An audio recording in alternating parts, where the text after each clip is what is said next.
Kasi ito sa number 1 na pagkain ng mga Pilipino o isa sa pinaka the best na recipe, Pinoy foods. Talaga namang napakamahal nito pag sa restaurant ko order. So ayan ang ating sinigang na hipon.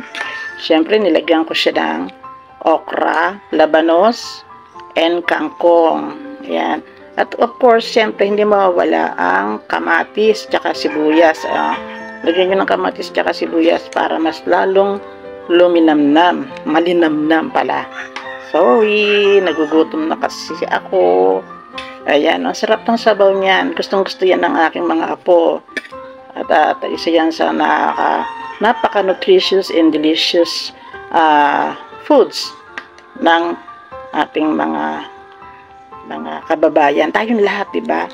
Mahal to, alam nyo, mahal to pagka talagang o-order mo sa mga restaurant na mga bigatin.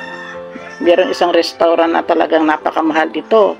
At saka meron ding isang kainan sa mall na pag ito in-order mo, ay nako, super. Kaya, ayan. Hintayin lang natin silang maluto para lagyan natin siya ng pampasim.